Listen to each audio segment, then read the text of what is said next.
है। आप लोगों का क्या फ़ीडबैक है उस पर? आप लोगों को सब चीज़ें क्लियर हो रही हैं, या कोई आप लोगों की तरफ से किसी किस्म की अगर कोई सजेशन है जो आप लोग देना चाहते हैं कि भाई इस फर्दर इम्प्रूवमेंट के लिए कुछ करना चाहिए, तो मैं ज़रूर चाहूँगी कि वो आप लोग मुझसे शेयर करें, ताकि मुझे आइडिया हो कि आप लोगों के एंड से चीज़ें कैसे आप लोग देख रहे हो जैसी क्लासेस चल रही हैं।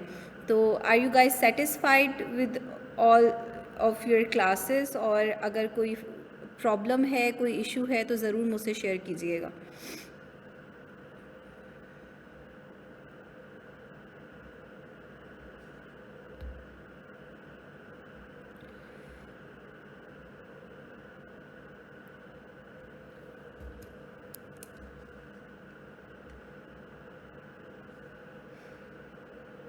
अमजद अमजद सैटरडे को हमारी क्लास होगी बिल्कुल।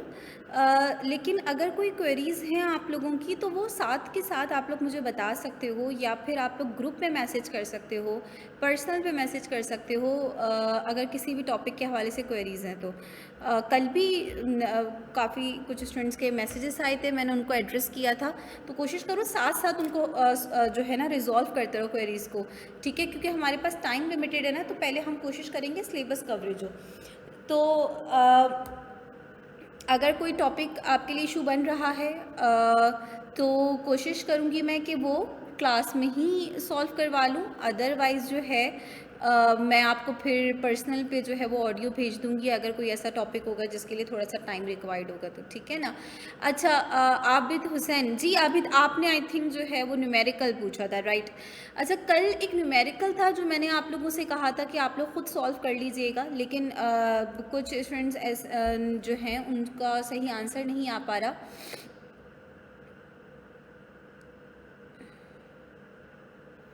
ठीक है, चलें, ये एक अच्छी सजेशन है जुल्फ़िकार की कि भाई एक आउटलाइन बना लूँ मैं टॉपिक्स की, ताकि एडवांस में आप लोग देख कर आ जाओ, टॉपिक जल्दी कवर हो जाएगा। ठीक है। सलमान आपने इकनॉमिक्स आप पहली दफ़ा पढ़ रहे हो? अगर आप वो स्टूडेंट जो पहली दफ़ा इकनॉमिक्स पढ़ रहे हैं, आई कैन अंडरस्टैंड कि उनके लिए थोड़ा सा डिफ़िकल्ट होगा, क्योंकि एक नया सब्जेक्ट है। और मैं पूरी कोशिश कर रही हूँ कि मैं सिर्फ एमसीक्यूज़ पर नहीं जाऊँ, मैं साथ साथ कॉन्सेप्ट बिल्डिंग भी करूँ, बट ऑब्वियसली एक क्लास के अंदर इतने सारे कॉन्सेप्ट जब बताने पड़ जाते हैं, तो ठीक है, बहुत सारी चीज़ें जो है वो आप लोग पिक नहीं कर पाओगे। तो उसके लिए मैंने कहा था कि थोड़ा सा आप लोगों ने अपनी एफ़र्ट देनी है, थोड़ा सा टाइम निकाल के। अगर कोई टॉपिक ऐसा है जो आपको समझ में नहीं आ पा रहा है, तो आप लोग मुझे मैसेज करो, और बेहतर है कि ग्रुप में मैसेज करो, ये ज़्यादा बेहतर रहेगा, ताकि ऐसा होगा कि ग्रुप में अगर कोई क्वेश्चन पूछेगा और उसको मैं अगर कोई ऑडियो भेजती हूँ, तो फिर बाकी सारे स्टूडेंट्स भी जो है ना उससे बेनिफिट ले लेंगे, बजाय इसके कि मैं सबको सेपरेट जो है वो एक ही बात समझाऊँ, एक साथ एक ही ग्रुप में ऑडियो भेज दूँगी, तो सारे स्टूडेंट्स के लिए हेल्पफुल हो जाएगा वो, ठीक है ना? बाकी जुल्फ़िकार आपकी बात मैंने नोट कर ली है, इंशाल्लाह जो है वो नेक्स्ट क्लास से पहले मैं पूरी कोशिश करूँगी कि आप लोगों को इस तरीके की कोई जो है वो आउटलाइन सेंड कर दूँ, ताकि आप लोग थोड़ा सा एडवांस में जो है वो देख कर आ जाओ कॉन्सेप्ट को, ठीक है जी? चलें, देखिए भाई, कल जो मैंने आप लोगों से जो कॉन्सेप्ट डिस्कस किया था, कल की पीडीएफ जो है एमसीक्यूज़ की, वो मैंने आज सेंड कर दी है अली हैदर। आज सुबह मैंने elasticity of demand and supply से रिलेटेड जो एमसीक्यूज़ फाइल है, जो कल तो हमने सिर्फ 15 एमसीक्यूज़ शेयर डिस्कस करे थे, आज रिमेनिंग भी डिस्कस करेंगे, तो वो पूरी फाइल मैंने आज कंप्लीट रजिस्टर्ड ग्रुप में शेयर कर दी है।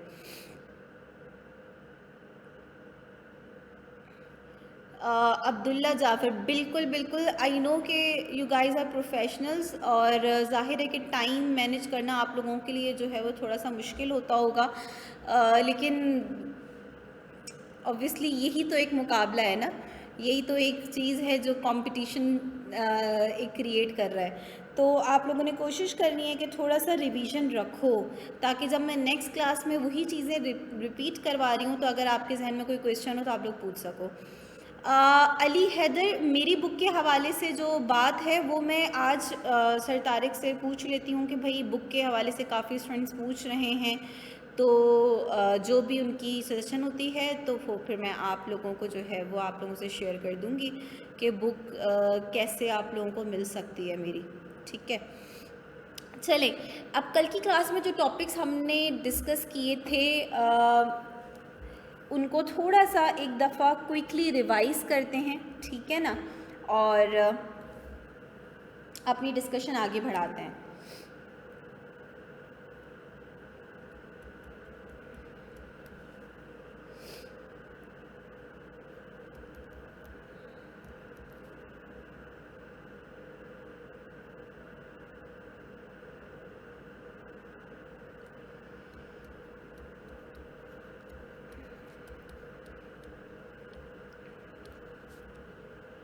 देखिए सलमान, सैमुअल्सन की बुक अच्छी है, नो डाउट, आप उसको भी देख सकते हैं। फॉर कॉन्सेप्ट बिल्डिंग आपके पास इकोनॉमिक्स की बहुत सारी बुक्स जो हैं वो अवेलेबल हैं, लेकिन एक बात मैं आप लोगों को क्लियर कर दूं कि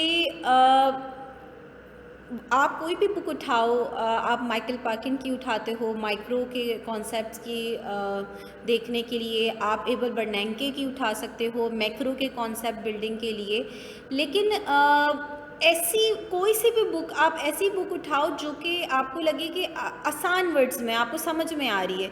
इसलिए मैं अभी आज सर तारिक से बात करती हूँ, क्योंकि जो मैंने अपनी बुक बनाई हुई है वो बहुत सिंपल वर्ड्स में है, यानी स्टूडेंट इजीली पढ़ के जो है ना वो उसको पिक कर सकता है कॉन्सेप्ट। अगर किसी ऐसे इकोनॉमिक्स की बुक उठाओगे, अगर अगर आपका इकोनॉमिक्स का बैकग्राउंड नहीं होगा तो आपके लिए कॉन्सेप्ट को पिक करना मुश्किल हो जाएगा, ठीक है ना। तो मैं आपको जो है वो आज इंशाल्लाह ग्रुप में एक दो बुक सजेस्ट कर दूंगी, आप लोग वो भी देख लेना। बाकी मेरी बुक के हवाले से भी मैं आपको बता दूंगी कि वो किस तरीके से एक्सेस आपको मिल सकता है उसका, ठीक है ना। अच्छा जी, कल की क्लास में हमने elasticity of demand and supply का कॉन्सेप्ट स्टार्ट किया था, और बेसिकली हमने बात करी थी कि इलास्टिसिटी ऑफ डिमांड क्या मेजर करती है। इलास्टिसिटी ऑफ डिमांड में हम मेजर करते हैं responsiveness of quantity demand with respect to price। यानी मतलब क्या है, इसका मतलब सिंपल है कि भाई किसी भी कमोडिटी की प्राइस चेंज होने की वजह से उसकी डिमांड उसको कितना रिस्पॉन्ड करती है। यानी ये डिपेंड करता है ना, हर चीज़ की प्राइस चेंज होने से उसकी डिमांड सेम रिस्पॉन्ड नहीं करती। कुछ चीज़ों की डिमांड जो है वो बहुत ज़्यादा चेंज हो जाती है, कुछ चीज़ों की डिमांड ज़्यादा चेंज नहीं हो पाती। तो यही रिस्पॉन्सिवनेस को जो हम मेजर कर रहे होते हैं ये हम करते हैं इलास्टिसिटी ऑफ डिमांड के अंदर,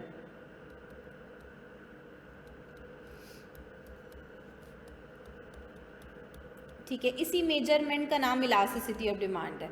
अब इसका हमने फॉर्मूला कल की क्लास में देखा था कि भाई किस फॉर्मूले से ये मेजर होता है। बेसिकली इसका फॉर्मूला है percentage change in quantity demand due to percentage change in price.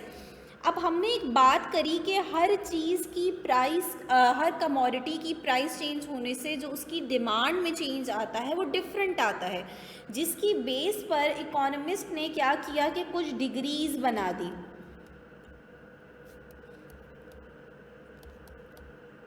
उन्होंने कुछ डिग्रीज बना दी कि भाई रिस्पॉन्सिवनेस की क्या क्या डिग्रीज हैं, ठीक है ना। फॉर एग्जांपल मैंने कल आप लोगों से ये बात शेयर करी कि if demand is very sensitive to price change, अगर डिमांड प्राइस के चेंज होने की वजह से बहुत ज़्यादा चेंज हो रही है, बहुत सेंसिटिव है टू प्राइस चेंज, तो हम उसको क्या कहते हैं, इलास्टिक डिमांड, ठीक है ना। जैसे इलास्टिक होता है ना, फ्लेक्सिबल। इसी तरीके से अगर डिमांड लेस सेंसिटिव है टू प्राइस चेंज तो हम उसको कहते हैं इन इलास्टिक डिमांड। ये तो 2 डिग्रीज हो गई। इसके अलावा भी इकोनॉमिस्ट ने फर्दर डिग्रीज एक्सप्लेन करी हैं। तो इन टोटल 5 डिग्रीज हैं जिनमें हम अपनी इस रिस्पॉन्सिवनेस को जो है वो डिवाइड करते हैं। और इसकी एक छोटी सी समरी मैं यहाँ आप लोगों को जो है वो करवा रही हूँ, ताकि जो 5 की 5 डिग्रीज हैं वो आप लोगों को क्लियर हो जाए। एक छोटा सा मैं आप लोगों के सामने शेड्यूल बना रही हूँ, और ये शेड्यूल जो है वो 5 डिग्रीज को जो है वो एक्सप्लेन करेगा। तो first column percentage change in price, second percentage change in quantity, third column आपने बनाना है इलास्टिसिटी कोफिशिएंट का, कि कोफिशिएंट क्या आएगा इसमें, कोफिशिएंट ऑफ इलास्टिसिटी, और टाइप्स क्या है ये। तो ये आपने 3 कॉलम्स इस तरीके से बना लेना है, सॉरी 4 कॉलम्स।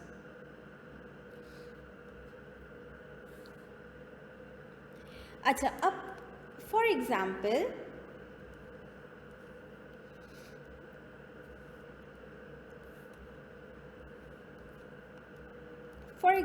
हमारी जो प्राइस है वो चेंज हो रही है 10% से। इस बात को समझिएगा, अगर हमारी प्राइस 10% से चेंज हो रही है और उसकी वजह से हमारी डिमांड में भी 10% से ही चेंज आ रहा है, तो आपकी जो इलास्टिसिटी होगी उसकी क्या वैल्यू आएगी। अब आप ये बात कैसे बताओगे, बहुत ही सिंपल सी बात है, ऊपर आपके पास फॉर्मूला लिखा हुआ है, न्यूमरेटर में भी 10% आ गया, डिनोमिनेटर में भी 10% आ गया, परसेंटेज से परसेंटेज का साइन कैंसिल आउट हो गया, आपके पास आंसर क्या आ जाएगा 1। तो अगर प्राइस भी 10% से चेंज हो रही है और उसकी वजह से डिमांड में भी 10% से चेंज आ रहा है, तो आंसर क्या आ जाएगा 1। आई बात समझ में। 10% डिवाइडेड बाय 10% क्या हुआ, कैंसिल आउट हो गया, आंसर 1 आ गया। टाइप क्या हो गई ये टाइप हो गई आपकी यूनिटरी इलास्टिक डिमांड, जो हमने कल भी डिस्कस करी थी। आज मैं इसकी थोड़ी सी समरी करवा रही हूँ ताकि मज़ीद आप लोगों को क्लियर हो जाए, ठीक है ना। सेकंड, अगर हमारी प्राइस 10% से चेंज हो रही है और उसकी वजह से हमारी डिमांड में मोर देन 10% से चेंज आ रहा है, यानी if percentage change in quantity demand is more than percentage change in price, अगर डिमांड बहुत सेंसिटिव है टू प्राइस चेंज, अगर डिमांड बहुत ज़्यादा रिस्पॉन्ड कर रही है प्राइस को, तो अब इस केस में आंसर क्या आ जाएगा। अगेन आप फॉर्मूला जहन में रखोगे, बस आपने क्या किया जुल्फ़िकार, पहले आप देखो कि डिमांड ज़्यादा रिस्पॉन्ड कर रही है, तो हमने कहा फ्लेक्सिबल है ना डिमांड, रिजिडिटी तो नहीं है ना, फ्लेक्सिबल है, ज़्यादा रिस्पॉन्ड कर रही है, इट मीन्स कि इट शुड बी इलास्टिक, ठीक है ना। जैसे इलास्टिक को जहन में रखें, जैसे वो फ्लेक्सिबल होता है ना, वैसे ही तो अगर डिमांड ज़्यादा रिस्पॉन्ड करी तो इट इज़ इलास्टिक डिमांड, ठीक है। तो डिमांड में 20% से चेंज आ रहा है प्राइस के जस्ट 10% के चेंज आने की वजह से। अब देखो आंसर क्या आएगा, आपने फॉर्मूला अगेन जहन में रखा, आपने बोला numerator is more than denominator, तो ये तो मैथ्स का रूल है कि अगर न्यूमरेटर की वैल्यू डिनोमिनेटर से ज़्यादा आती है तो आंसर क्या आता है आपका भाई 20% डिवाइड बाई 10%। अमजद 0.5 कैसे आ रहा है भाई, परसेंटेज से परसेंटेज का साइन कैंसिल आउट हो गया, 2 आंसर आ जाएगा ना, ठीक है। अब जब भी प्राइस इलास्टिसिटी ऑफ डिमांड का आंसर मोर देन 1 आ रहा है, जब भी पीईडी की वैल्यू मोर देन 1 आती है, it means it is elastic demand, क्योंकि मोर देन 1 आने का मतलब क्या है, मैंने आपको कल भी जो प्राइस इलास्टिसिटी की वैल्यू आती है उसकी इंटरप्रिटेशन बताई थी कि इसको इंटरप्रेट कैसे करते हैं कि फॉर 1% चेंज इन प्राइस, 1% क्यों बोल रहे हो, क्योंकि डिनोमिनेटर में जब कुछ नहीं होता तो 1 एज्यूम किया जाता है, और फॉर्मूले में डिनोमिनेटर के अंदर हमने क्या लिया हुआ है, प्राइस का चेंज। तो हम इसको ऐसे इंटरप्रेट करेंगे कि for 1% change in price quantity demand will change bye 2%, यानी प्राइस के जस्ट 1% चेंज होने की वजह से डिमांड में 2% से चेंज आएगा, इट मीन्स डिमांड ज़्यादा रिस्पॉन्ड कर रही है प्राइस को, तो इट इज़ इलास्टिक डिमांड। तो जब भी प्राइस इलास्टिसिटी ऑफ डिमांड का कोफिशिएंट ग्रेटर देन 1 होता है तो हम क्या कंक्लूड करते हैं कि डिमांड इज़ इलास्टिक।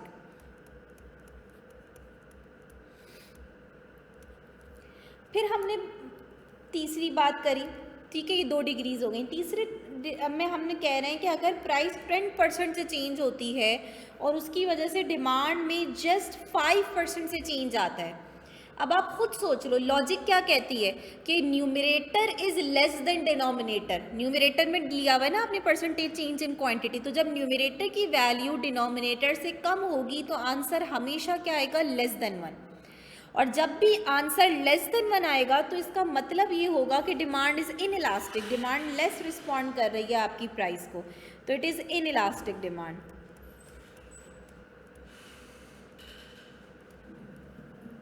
नेट नहीं चल रहा था लैपटॉप का, वो कर दिया उन्होंने, समझ में आ रही है बात। फोर्थ के अंदर हम कह रहे हैं कि अगर प्राइस 10% से चेंज होती है और क्वांटिटी डिमांड में कोई चेंज नहीं आता, ठीक है ना, यानी डिमांड बिल्कुल रिस्पॉन्ड नहीं कर रही प्राइस को, demand becomes independent with price change. तो आपका आंसर क्या आएगा, जब भी आप ज़ीरो डिवाइड किसी भी पॉजिटिव नंबर से करोगे, अगर न्यूमरेटर में ज़ीरो होगा तो आंसर भी क्या आएगा आपका, ज़ीरो ही आएगा। ज़ीरो से किसी भी चीज़ को डिवाइड कर दो ज़ीरो ही आता है आंसर। तो ज़ीरो यानी इन इलास्टिक में क्या बोला था कि डिमांड बहुत कम रिस्पॉन्ड कर रही है। अगर हम कह रहे हैं डिमांड बिल्कुल रिस्पॉन्ड नहीं कर रही प्राइस को, it means it is perfectly in elastic demand. ठीक है ना, ये परफेक्टली इन इलास्टिक डिमांड हो जाएगी आपकी।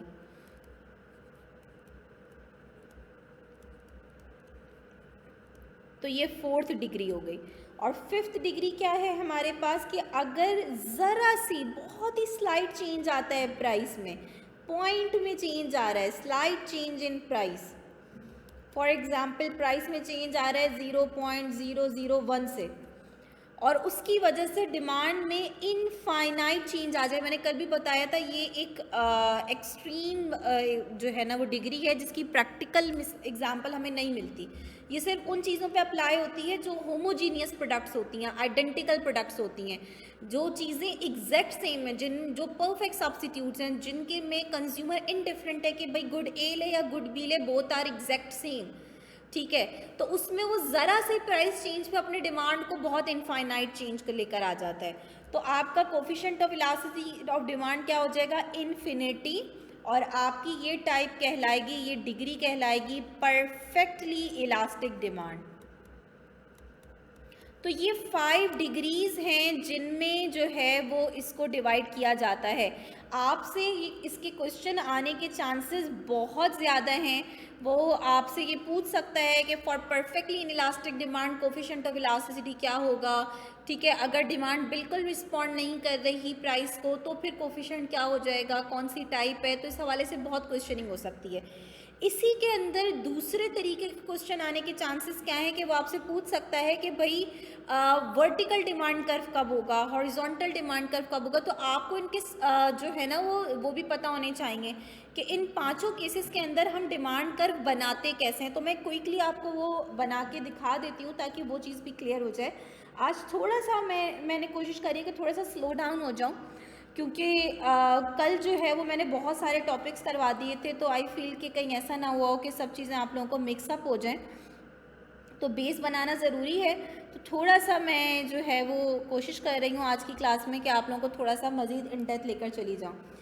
तो अगर PED की वैल्यू ग्रेटर देन 1 आ रही है, यानी इलास्टिक डिमांड है, ठीक है, कि डिमांड ज़्यादा रिस्पॉन्ड कर रही है प्राइस को, तो ग्राफिकली आप इसको कैसे बनाते हैं, आप डिमांड कर्व कैसा बनाएंगे कि वो इलास्टिक डिमांड शो हो। तो जब भी हमें इलास्टिक डिमांड दिखानी होती है तो हम अपने डिमांड कर्व को फ्लैट बनाते हैं। अब कुछ स्टूडेंट्स फ्लैट और स्टीप में कंफ्यूज होते हैं, तो याद रखिएगा कि फ्लैट डिमांड कर्व वो होगा जो क्लोज टू हॉरिजॉन्टल होगा, हॉरिजॉन्टल नहीं बट क्लोज टू हॉरिजॉन्टल। ठीक है ना, जब आप फ्लैट बनाते हैं डिमांड कर्व को तो आपको दिखता है कि for a little change in price demand, देख रहे हैं आप कि ज़रा से प्राइस चेंज होने पे डिमांड कितनी सिग्निफिकेंट चेंज आ रहा है डिमांड के अंदर।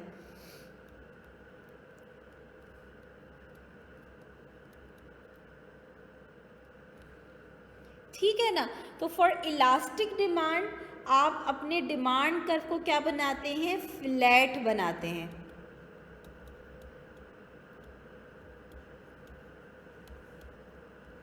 जबकि अगर आपको दिखाना हो कि demand is in elastic, PED is less than 1, demand less respond कर रही है प्राइस को, तो आप अपने डिमांड कर्व को कैसे बनाओगे, स्टीप बनाओगे। स्टीप डिमांड कर्व का मतलब कि it is close to vertical, close to vertical. तो जब आप स्टीप बनाते हो तो आपको दिखता है कि भाई प्राइस के चेंज होने की वजह से जो डिमांड में चेंज आ रहा है वो बहुत ही कम आ रहा है। आप देख रहे हैं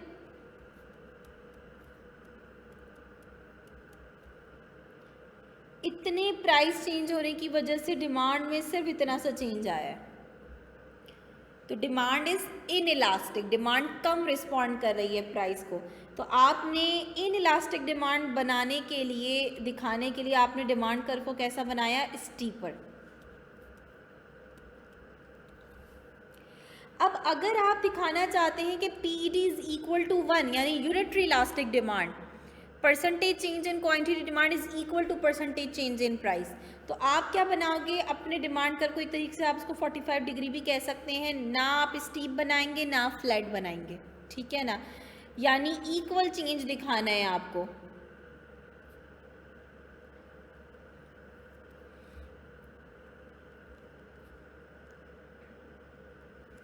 देख रहे हैं आप कि भाई इतने प्राइस चेंज होने की वजह से इतना ही डिमांड में चेंज हो गया। जुल्फ़िकार हॉरिजॉन्टल क्यों होगा? हॉरिजॉन्टल तो हम जब बना रहे थे, जब हम कह रहे थे कि ज़रा सी प्राइस, यानी इतना पॉइंट में प्राइस में चेंज आ रहा है कि वो चेंज दिख ही नहीं रहा, और उसकी वजह से डिमांड में आपका जो चेंज आ रहा है वो इनफाइनाइट आ रहा है, बहुत ज़्यादा आ रहा है। तो यहाँ तो हम कह रहे हैं फॉर कि percentage change in price and percentage change in demand both are equal. Price के चेंज होने से डिमांड में भी उतना ही चेंज आ रहा है, तो हॉरिजॉन्टल में तो आपको ये चीज़ दिखेगी नहीं ना। तो ये आपकी होगा यूनिटरी इलास्टिक डिमांड। अच्छा, अब रह गए दो केसेस आपके, एक ये दोनों एक्सट्रीम केसेस हैं, एक में हम कह रहे हैं P D is equal to zero, एक में हम कह रहे हैं P D is equal to infinity. तो जब आपको दिखाना है कि डिमांड बिल्कुल रिस्पॉन्ड नहीं कर रही, डिमांड प्राइस के चेंज होने से बिल्कुल चेंज नहीं हो रही, तो आप अपने डिमांड कर्व को कैसा बनाते हैं? वर्टिकल। देखिए इन इलास्टिक में आपने स्टीप बनाया था ना, क्लोज टू वर्टिकल, तो परफेक्टली इन इलास्टिक में आप कैसे बनाओगे? बिल्कुल वर्टिकल बना लोगे। वर्टिकल डिमांड कर्व आपको क्या शो कर रहा है कि भाई प्राइस जितनी भी चेंज हो जाए, प्राइस के चेंज होने की वजह से डिमांड में कोई चेंज नहीं आ रहा। और सम टाइम इसके अंदर जो एग्जांपल दी जाती है वो लाइफ सेविंग ड्रग्स की दी जाती है कि भाई जो लाइफ सेविंग ड्रग्स हैं उनकी डिमांड प्राइस पर डिपेंड नहीं करती। अगर आपको डॉक्टर ने कहा है कि भाई आपको ये मेडिसिन दिन में इतनी दफ़ा लेनी है तो आप वो लोगे, आप प्राइस के चेंज होने की वजह से अपनी डिमांड को चेंज नहीं करोगे, ठीक है ना। इसको दो तरीके से आपसे वो बोल सकता है कि इन case of perfectly in elastic demand, demand curve becomes vertical, और दूसरा इसको एक और तरीके से कैसे बोला जाता है कि it becomes parallel to Y axis. तो कहीं ऐसा ना हो कि ये ऑप्शन आए तो आपको समझ में ना आए कि ये क्या बात कर दी है उसने, ठीक है। तो पैरेलल टू वाई एक्सिस का मतलब ये कि भाई ये वाई एक्सिस है ना, वर्टिकल एक्सिस है, ठीक है, तो it becomes parallel to Y axis, parallel हो गया बिल्कुल, ठीक है ना उसके। जबकि इन केस ऑफ इन्फिनिटी आपका डिमांड कर्व क्या हो जाएगा? हॉरिजॉन्टल हो जाएगा। और इसे हम क्या बोलेंगे? हॉरिजॉन्टल तो बोलेंगे ही बोलेंगे, इसको हम और दूसरा क्या बोल सकते हैं? पैरेलल टू एक्स एक्सिस बनेगा ये। अब ये एक्स एक्सिस के पैरेलल है, ठीक है ना, एक्स एक्सिस के पैरेलल है। सर कल भी मेरे जहन से निकल गया था, आज इंशाल्लाह ज़रूर ये जो मैंने नोटिंग करी है ना, आई नो कि ये भी आप लोगों के लिए इंपॉर्टेंट है, तो ये नोटिंग भी मैं इंशाल्लाह इसका एक PDF बना के आप लोगों से ग्रुप में शेयर कर दूँगी, ताकि आप लोग इसको जो है अगर कॉपी डाउन करना चाहो तो वो कर लो, ठीक है ना। अच्छा, कल मैंने आप लोगों को measurement of price elasticity of demand के अंदर एक मेथड बताया था, परसेंटेज मेथड, और परसेंटेज मेथड में मैंने फर्दर उसकी क्लासिफिकेशन करी थी कि परसेंटेज मेथड के अंदर भी दो मेथड आ जाते हैं, एक जिसे हम कहते हैं पॉइंट मेथड, ठीक है, जो for point change, for small change in price and quantity demand आप ये मेथड यूज़ करते हैं, और दूसरा मेथड कहलाता है आर्क या मिड पॉइंट मेथड, जब आपका लार्ज चेंज आएगा प्राइस और क्वांटिटी डिमांड में तो आप इस मेथड को यूज़ करोगे। तो मैंने एक क्वेश्चन करवाया था न्यूमेरिकल के अंदर, जो मैंने कहा था आप लोग खुद करिएगा और इसका आंसर 1.15 आएगा, तो एक दो स्टूडेंट्स का आया कि भाई उनका आंसर नहीं आ पा रहा या उनसे सॉल्व नहीं हो पा रहा वो क्वेश्चन, तो वो एक दफ़ा मैं क्लास में करवा ही देती हूँ ताकि आप लोगों को क्लियर हो जाए। तो ये 5th MCQ था जो कल हमने किया था, ठीक है ना। अब आप इसमें देख रहे हो, इसमें प्राइस में 5 से चेंज आ रहा है, तो ये स्मॉल चेंज नहीं है, ये लार्ज चेंज है। स्मॉल चेंज क्या होगा? अगर पॉइंट में चेंज आ रहा हो तो, ठीक है ना।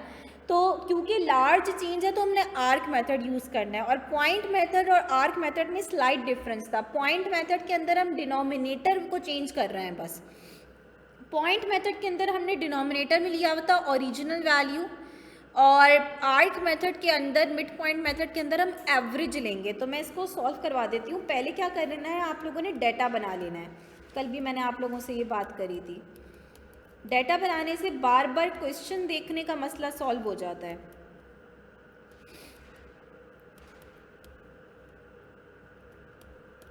तो ये आपका डाटा आपने बना लिया, ठीक है ना, कि भाई पहले प्राइस 35 थी तो P1 35 हो गया, फिर 40 हो गई तो न्यू प्राइस 40 हो गई, पहले डिमांड 1400 की थी, अब डिमांड 1200 की हो गई। तो आपने इसको सिंपल सॉल्व करना है। मैंने पूरा आपके सामने फॉर्मूला लिख दिया था, आपने जस्ट पुट करना है वैल्यू को। Percentage change in quantity demand कैसे निकालेंगे, Q2 minus Q1 divided by average value of quantity. Average ऐसे निकाली जाती है ना, दोनों क्वांटिटीज को सम करके डिवाइड कर दो 2 से। तो 1200 minus 1400 divided by 1400 plus 1200 divided by 2 multiply by 100। इसका आंसर आएगा नेगेटिव में, क्योंकि जब आप न्यूमरेटर में डिफरेंस निकालेंगे तो -200 आएगा। फिर आप निकालेंगे percentage change in price, P2 minus P1 divided by P1 plus P2 divided by 2, ठीक है। तो 40 minus 35 plus 40 divided by 2 multiply by 100। तो आपने जस्ट वैल्यूज़ को पुट करना है और आंसर निकालना है। अच्छा, अब आप देख लें कि भाई न्यूमरेटर में आया आपका -200, डिनोमिनेटर में क्या आया, कैलकुलेट करके देख लेते हैं।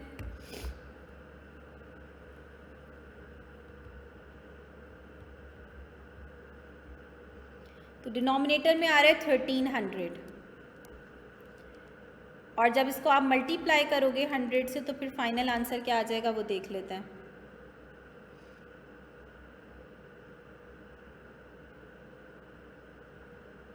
ये आ रहा है 15.38% माइनस में, माइनस का 15.38%। इसी तरीके से आप यहाँ निकालोगे तो न्यूमरेटर तो 5 आ गया डिफरेंस आपका, और डिनोमिनेटर में जब आपने एवरेज निकाला तो आपके पास आंसर आ जाएगा 37.5 इंटू 100।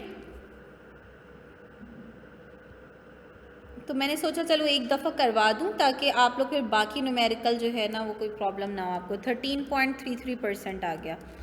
तो आपने जस्ट डिवाइड करना है 15.33 डिवाइडेड बाय 13.33, तो आंसर आ रहा है आपका, क्योंकि PD निकलता कैसे है, percentage change in quantity demand, या आप न्यूमरेटर में रखते हो, percentage change in price denominator में रखते हो, तो -15.33% डिवाइडेड बाय 13.33%, परसेंटेज से परसेंटेज का साइन कैंसिल आउट हो गया।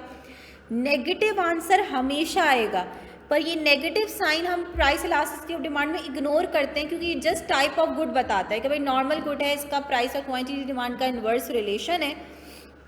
आप एब्सोल्यूट वैल्यू में उसको एक्सप्लेन करते हो कि डिग्री क्या है, यानी जब आपको डिग्री बतानी होती है कि वेदर इट इज़ इलास्टिक और इन इलास्टिक डिमांड, तो आप नेगेटिव साइन को इग्नोर करके एब्सोल्यूट टर्म में बताते हो कि भाई क्योंकि ग्रेटर देन 1 आंसर आ रहा है it means it is elastic demand, ठीक है ना।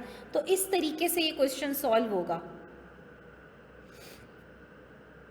डिपेंड करता है ना, आपकी प्रैक्टिस पे डिपेंड करता है, लेकिन कोशिश कीजिएगा कि इस कैलकुलेशन, अगर ऐसी कोई कैलकुलेशन आती है तो इसमें जो है आप थोड़ा सा जो है वो देख कर करिएगा, ऐसा ना हो जल्दी जल्दी में जो है ना वो चीज़ें आगे पीछे हो जाए। यानी सम टाइम क्या करते हैं student, percentage change in price की जो वैल्यू निकाली वो ऊपर रख दी जल्दी जल्दी में, तो पूरा का पूरा आंसर ही आपका जो है ना वो चेंज हो जाएगा। ठीक हो गया, चलें जी। तो हमने शुरू के 15 MCQs जो है वो सॉल्व कर दिए थे। हमने जो सेकंड मेथड डिस्कस किया था वो आपका टोटल रेवेन्यू मेथड था, टोटल रेवेन्यू और एक्सपेंडिचर मेथड, और उसमें हमने बस 2-3 बातें डिस्कस करी थी जो आप लोगों को याद रखनी है। जो इम्पोर्टेंट बातें हैं वो ये कि अगर इलास्टिक डिमांड है,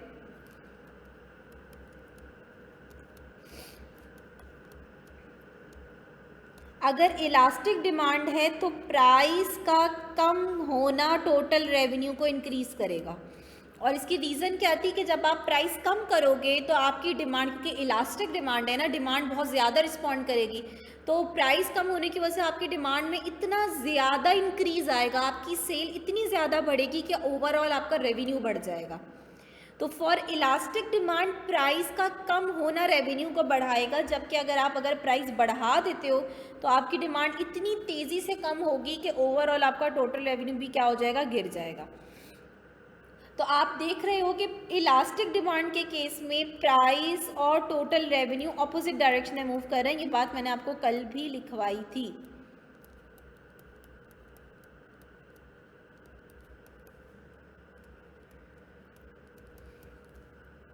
जबकि अगर इनइलास्टिक डिमांड होगी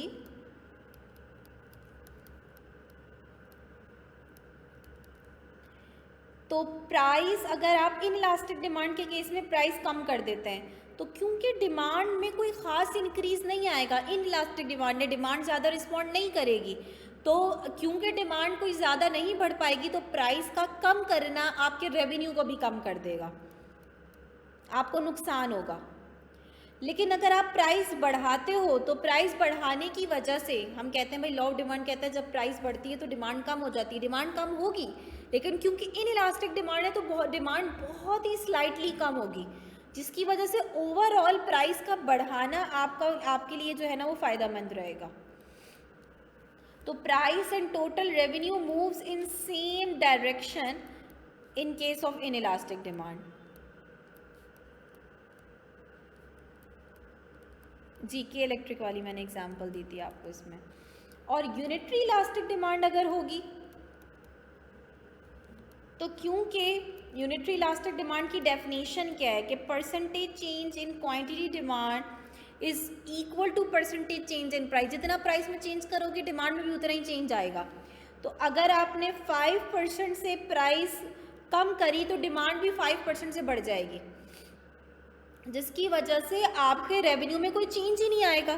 भाई आपने प्राइस कम करी लेट्स सपोज 5% से, आपकी डिमांड भी बढ़ गई 5% से। प्राइस कम होना आपके लिए अच्छा नहीं होता ना, जब आप अपनी कमोडिटी की प्राइस कम करते हो तो रेवेन्यू कम होता है ना, लेकिन सेल भी बढ़ गई आपकी। सेल कितने से बढ़ी, वही 5% से, तो जितना नुकसान हुआ उतने ही आपको फ़ायदा भी हो गया। तो ओवरऑल रेवेन्यू क्या रहा आपका, अनचेंज रहा। तो in case of unitary elastic demand price कम करो या ज़्यादा करो टोटल रेवेन्यू सेम रहेगा, अनचेंज रहेगा। इन इलास्टिक डिमांड के अंदर असदुल्ला मैंने ये बात बताई कि अगर एक कमोडिटी है जिसकी इन इलास्टिक डिमांड है, उसका प्रोड्यूसर उसकी प्राइस कम करता है तो उसका रेवेन्यू नहीं बढ़ेगा ज़्यादा। कैसे, मैं आपको एक मिसाल देती हूँ। आपने प्राइस कम करी 5% से, जबकि आपकी डिमांड बढ़ी जस्ट 2% से, तो नुकसान ज़्यादा हुआ या फ़ायदा ज़्यादा हुआ? फ़ायदा तो जब ज़्यादा होगा ना जब सेल मोर देन 5% से बढ़े, ठीक है ना। तो आपको ओवरऑल 3% से रेवेन्यू कम हो जाएगा, क्योंकि रेवेन्यू निकलता कैसे है, कल भी बताया मैंने, प्राइस इनटू क्वांटिटी करके। तो 5% से आपने प्राइस कम करी और जस्ट 2% से आपकी सेल बढ़ी, तो ओवरऑल नुकसान हुआ ना आपको, 3% से रेवेन्यू गिर गया आपका। नेट इफेक्ट 3% से डिक्लाइन आया ना आपके रेवेन्यू के, क्योंकि प्राइस का कम होना आपके रेवेन्यू को कम कर रहा है, सेल का बढ़ना आपके रेवेन्यू को बढ़ाता है। तो किसका इफेक्ट ज़्यादा है, प्राइस के कम करने का इफेक्ट ज़्यादा है, इस वजह से रेवेन्यू भी कम हो रहा है। इसलिए फॉर एन इनइलास्टिक डिमांड आपके लिए प्राइस बढ़ाना रेवेन्यू को बढ़ाता है। ठीक है जी, तो ये सब चीज़ें हमने डिस्कस करी थी। इसके एमसीक्यूज़ हमने 15 एमसीक्यूज़ सॉल्व कर लिए थे। आज अब फर्दर कर रहे हैं, तकरीबन हाफ एन आवर से ज़्यादा मैंने इसकी कॉन्सेप्ट बिल्डिंग पे लगाया है। तो आई होप कि अब जब आप इसको दोबारा से देखोगे तो काफ़ी चीज़ें क्लियर हो जाएंगी, ठीक है ना। फिर 16 से अपने एमसीक्यू सॉल्व करना स्टार्ट करते हैं। 16, if elasticity of demand is inelastic then, हमने अभी पढ़ा कि भाई अगर इनइलास्टिक होगी, डिमांड लेस रिस्पॉन्ड करेगी, तो भाई जो कोफिशिएंट होगा वो लेस देन 1 आएगा, क्योंकि numerator will be less than denominator. If demand is perfectly inelastic, Amjad मैंने ऊपर पूरा टेबल बनवाया है, परफेक्टली इलास्टिक के केस में इन्फिनिटी होगा ना आंसर, ऊपर मैंने पूरा टेबल बनवाया था ना, यही बात समझाने के लिए आप लोगों को। If demand is perfectly inelastic then curve is perfectly inelastic, यानी बिल्कुल रिस्पॉन्ड नहीं कर रही डिमांड, बिल्कुल चेंज नहीं हो रही प्राइस के चेंज होने से, तो एक तो वो वर्टिकल बनेगा। दूसरा हम उसको क्या बोल रहे थे, वर्टिकल का मतलब कि वाई एक्सिस के पैरेलल है ना, तो पैरेलल टू वाई एक्सिस। ये दोनों ऑप्शंस करेक्ट होंगे, दोनों में से जो भी आपको बोलें। अच्छा, सॉरी मैं आपका क्वेश्चन नहीं समझी थी। अच्छा अमजद, नॉर्मली जो टोटल रेवेन्यू टोटल एक्सपेंडिचर के मेथड के केस आते हैं वो जस्ट 3 में ही पूछे जाते हैं, elastic, in elastic, unitary elastic. Perfectly elastic और परफेक्टली इलास्टिक के अंदर नॉर्मली जो है ना ये केस पूछा ही नहीं जाता, वो एक्सट्रीम केसेस हैं। वो फिर वो जब केस एक चीज़ रियल वर्ल्ड में हो नहीं रहा तो उसका रेवेन्यू पे क्या इफेक्ट आएगा ये फिर हम डिस्कस ही नहीं करते। अच्छा 18, अब ये क्वेश्चन आपने सॉल्व करना है, ठीक है ना। ये चाहे तो आप अभी मुझे सॉल्व करके बता दें ताकि मुझे पता चल जाए कि आप में से अब कितनों से सॉल्व हो रहा है। ये ग्राफ बना हुआ है, कह रहे हैं कि if price increase from 2 to 4, demand आपने खुद डाटा बना लेना है कि जब प्राइस 2 है तो डिमांड कितनी है, जब प्राइस 4 हुई तो डिमांड कम होके कितनी हो गई, डाटा बनाइए। अगेन लार्ज चेंज है या स्मॉल चेंज है, हमने कहा स्मॉल चेंज तो जब होता है जब प्राइस 2 से 2.5 हो जाती, ये तो लार्ज ही चेंज में काउंट होगा। तो अगेन कौन सा फॉर्मूला अप्लाई करना है, आर्क मेथड आपने यूज़ करना है। तो आर्क मेथड यूज़ करिए, जो ऑलरेडी अभी मैं आप लोगों को क्वेश्चन करवा चुकी हूँ, फॉर्मूला लिखा हुआ है आप लोगों के पास, और मुझे बताइए कि कौन सा आंसर करेक्ट है इसका।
शाहनवाज 2/3।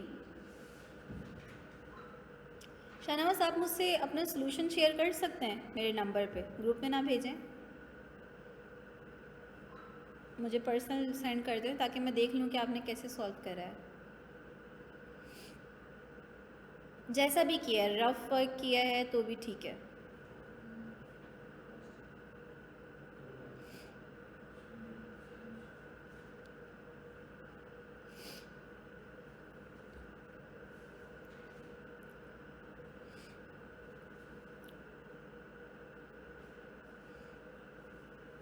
सबके डिफरेंट आंसर आ रहे हैं अब, और अभी तक किसी का सही आंसर नहीं आया है, सबके डिफरेंट आ रहे हैं। न्यूमेरिकल पे थोड़ा सा काम करने की ज़रूरत है।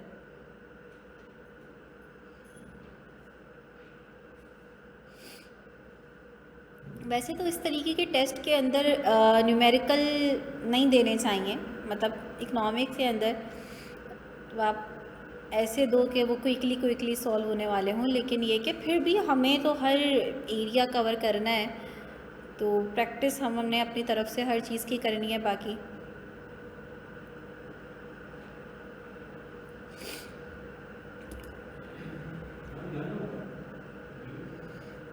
नन तो नहीं होगा। अच्छा आ क्या रहा है आपके पास, हमजा कह रहे हैं 0.59 आ रहा है, तो 6 हो गया ना, वो 0.6 हो गया ना, तो 3/5 0.6 के ही तो बराबर है। चेक तो कर लें भाई, 0.6 है तो 3/5 हो ना, तो आप लोग 1/5, 2/3, 2/5 कैसे आ रहा है मुझे नहीं पता कैसे कर रहे हो आप लोग। तो आंसर 0.59 आएगा, जो कि 0.6 ही आप उसको बोलोगे, और 3/5 इस तरीके से आपका करेक्ट आंसर हो जाएगा। ठीक है भाई, कुछ आपने कोई अलग काम नहीं करना, मैं ऑलरेडी पूरा मेथड आप लोगों से शेयर कर चुकी हूँ। तो एज इट इज़ यही फॉर्मूला फॉलो करना, यही फॉर्मेट है। जस्ट आपने जो डाटा बनाया है उसको पुट करें, उसकी वैल्यूज़ यहाँ पे आपके पास आंसर आ जाएगा, ठीक है ना। तो अब देख लीजिएगा कि आपने कहाँ करेक्शन की नीड है, या फिर मैंने जैसे कहा कि मुझे पर्सनल में शेयर कर दें ताकि मैं देख लूँ कि आप लोग कहाँ जो है ना वो प्रॉब्लम आ रही है। चलिए जी 19 पे आ जाते हैं। इसका तो 3 over 5 करेक्ट आंसर है, यानी आपका 0.6। Price elasticity of demand for given good is always. Given good कौन से गुड्स होते हैं, जो कि हमने कल भी बात करी थी, लॉ ऑफ डिमांड की एक्सेप्शन है। गिवन गुड्स वो गुड्स होते हैं जिनकी प्राइस बढ़ने की वजह से डिमांड कम नहीं होती, बल्कि उल्टा क्या हो जाती है, बढ़ जाती है। नॉर्मली क्या होता है कि प्राइस और क्वांटिटी डिमांड का इन्वर्स रिलेशन होता है, जो लॉ ऑफ डिमांड हमें एक्सप्लेन करता है। और इसी इन्वर्स रिलेशन की वजह से जो पीडी का आंसर आ रहा होता है वो हमारे पास नेगेटिव आ रहा होता है। लेकिन अगर वो आपसे बोले कि गिवन गुड के अंदर क्या होगा, तो गिवन गुड के तो आंसर अंदर पॉजिटिव आ जाएगा आंसर, ठीक है ना। क्योंकि भाई दोनों बढ़ रहे हैं तो दोनों का आंसर आपका, जब दोनों का साइन सेम होगा, या तो नेगेटिव नेगेटिव होगा या पॉजिटिव पॉजिटिव होगा, तो आंसर आखिर में पॉजिटिव ही आना है। तो for given good PED is always positive. 20. If percentage change in quantity demand is greater than percentage change in price, बहुत easy है, demand is said to be more elastic, क्योंकि डिमांड सेंसिटिव है, ज़्यादा respond कर रही है। If total consumer expenditure बोले या वो रेवेन्यू बोले, एक ही बात है, मेथड याद कर लीजिएगा। टोटल एक्सपेंडिचर रेवेन्यू मेथड के अंदर क्वेश्चन पूछ रहा है। If total consumer expenditure increase in response to price fall, सोचें प्राइस कम करी आपने, जिसकी वजह से आपका जो रेवेन्यू है, आपका जो एक्सपेंडिचर है, वो क्या हो गया है, बढ़ गया है। तो डायरेक्शन सेम है या ऑपोजिट है, ऑपोजिट है।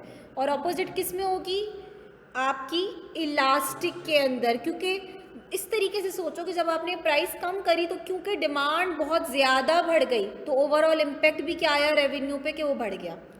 तो एक्सपेंडिचर से कंफ्यूज नहीं होना, एक्सपेंडिचर रेवेन्यू एक ही बात है। तो रिलेटिवली इलास्टिक डिमांड है आपकी।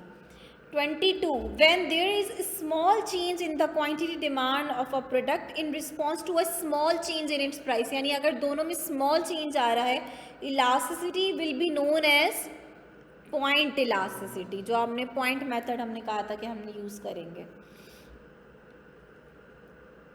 23. If the price of a good fell by 20% but total expenditure on the good remain the same, the demand curve could be described as। अगर प्राइस के कम होने से एक्सपेंडिचर में कोई चेंज नहीं आ रहा, तो मैंने लिखवाया था कि इसका करेक्ट आंसर क्या होगा, यानी रेवेन्यू चेंज ही नहीं हो रहा, एक्सपेंडिचर चेंज ही नहीं हो रहा। ऐसा कब होगा, ऐसा जब होगा जब आपने प्राइस 20% से कम करी और आपकी डिमांड 20% से ही क्या हो गई, बढ़ गई, तो यूनिटरी इलास्टिक होगा, ठीक है ना। ये बात भी अभी मैंने एक्सप्लेन करी थी आप लोगों को। 24. प्राइस इलास्टिसिटी कोफिशिएंट ऑफ 0.2, बहुत अच्छा क्वेश्चन है, इंपॉर्टेंट है, इस तरीके के क्वेश्चन देखिएगा, टेक्निकल है। कह रहे हैं कि अगर प्राइस इलास्टिसिटी का कोफिशिएंट आता है 0.2, it implies that percentage change in quantity for a 5% change in price. Question समझिएगा, कह रहे हैं अगर प्राइस इलास्टिसिटी का कोफिशिएंट है 0.2, तो आप हमें ये बताएं कि अगर प्राइस 5% से चेंज होती है तो डिमांड में कितना परसेंट चेंज आएगा। तो बेसिकली ये क्वेश्चन आपने कैसे सॉल्व करना है, मैंने आपको बताया था कि इसको रीड करना कैसे आना चाहिए। जब भी वो प्राइस इलास्टिसिटी की कोई वैल्यू दे तो वो फॉर 1% चेंज इन प्राइस दे रहा है। वो आपको बता रहा है कि जब प्राइस 1% से चेंज होगी तो डिमांड कितने से चेंज होगी, 0.2% से। तो जब आपको 1% चेंज पता चल जाता है तो आपसे वो जितना परसेंट चेंज पूछे आपने जस्ट क्या करना है, उससे मल्टीप्लाई कर देना है। तो 0.2 से आप 5 को मल्टीप्लाई कर दोगे तो आंसर आ जाएगा आपका 1। इस तरीके का क्वेश्चन भी टेक्निकल है, पूछा जा सकता है आपसे। अमजद बेसिकली आप जो कंफ्यूज हो रहे हैं वो इसमें कंफ्यूज हो रहे हैं कि यहाँ पे हम डिमांड की बात नहीं कर रहे कि 20% प्राइस कम हुई और डिमांड में कोई चेंज नहीं आया। अगर हम डिमांड कहते तो वो परफेक्टली इनइलास्टिक होता, वो डिमांड नहीं कह रहा, वो टोटल रेवेन्यू की बात कर रहा है।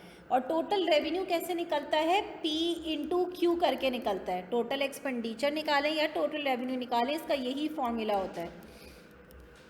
तो वो आपसे ये नहीं कह रहा कि प्राइस 20% से कम हुई और डिमांड में कोई चेंज नहीं आया। वो आपसे कह रहा है हमने प्राइस 20% से कम करी लेकिन रेवेन्यू आपका सेम रहा, रेवेन्यू में कोई चेंज नहीं आया। तो ऐसा जब भी पॉसिबल है ना, जब रेवेन्यू में कोई चेंज ना आए, जब भी पॉसिबल है कि जब डिमांड में क्या हुआ होगा, डिमांड 20% से ही बढ़ गई होगी। जब 20% से प्राइस कम हुई, 20% से डिमांड कम होगी, तो नेट इफेक्ट क्या रहा? ज़ीरो। नेट इफेक्ट तो कोई आया ही नहीं। इस वजह से ये आपका यूनिटरी इलास्टिक का केस है। ठीक है, इसमें कॉन्सेप्ट थोड़ा सा आप अपने क्लियर कर लीजिएगा। डिमांड की बात नहीं हो रही, रेवेन्यू की बात हो रही है, एक्सपेंडिचर की बात हो रही है। 25,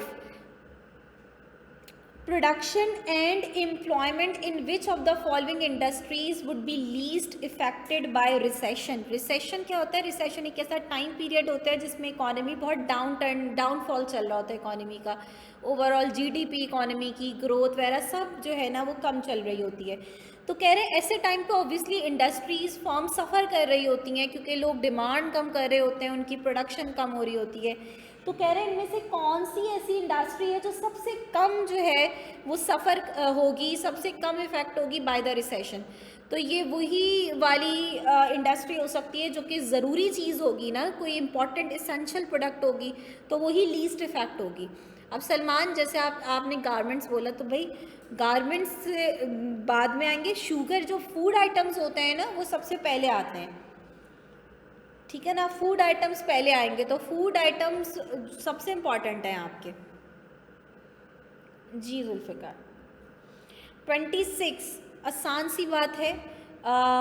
इफ़ टोटल रेवेन्यू और एक्सपेंडिचर मेथड पे थोड़ा सा वर्क कीजिएगा आप लोग अपने ना, ये इंपॉर्टेंट है। If the demand for a good is price in elastic, which one of the following statements is correct?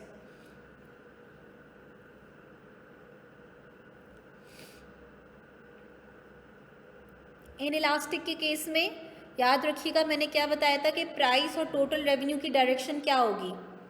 और ये बात आपने कोई याद नहीं करनी कि बैठ के याद कर रहे हो कि भाई सेम होगी अपोजिट होगी। आपने ऐसे याद रखना है कि इन इलास्टिक डिमांड के अंदर ज़्यादा चेंज किस में आता है? प्राइस में। तो इफ़ेक्ट भी उसी का ही आएगा। इलास्टिक डिमांड में ज़्यादा चेंज आ रहा होता तो इफ़ेक्ट भी रेवेन्यू पे डिमांड वाला आएगा। तो अगर वो कह रहे हैं कि प्राइस बढ़ने से रेवेन्यू भी बढ़ रहा है तो इट मीन्स यही आपकी इन इलास्टिक डिमांड है, क्योंकि सेम डायरेक्शन में मूवमेंट हो रही है।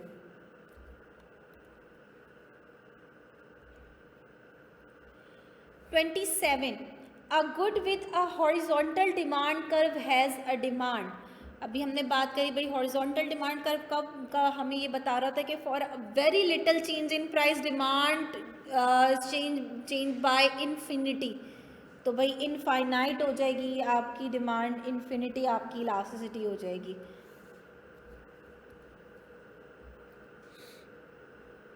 28, if the price elasticity is between 0 and 1, यानी आपकी 0 से 1 के दरमियान है, 1 से कम है। अमजद 26 अगेन रेवेन्यू मेथड में मैंने कहा कि थोड़ा सा आपको प्रॉब्लम आ रहा है। अगर इन इलास्टिक डिमांड है तो अगर आप प्राइस बढ़ाओगे तो आपकी डिमांड क्योंकि बहुत ही स्लाइटली कम होगी, आपकी सेल में बहुत ही ज़रा सी कमी आएगी, तो ओवरऑल प्राइस बढ़ाना आपके लिए फ़ायदेमंद रहेगा, आपका रेवेन्यू बढ़ जाएगा। ठीक है ना। 28 समझ में आया भाई? 0 से 1 के दरमियान है, ग्रेटर देन 1 होती, 1 से 2 के दरमियान अगर बोलता तो इट मीन्स ग्रेटर देन 1, तो इलास्टिक होती।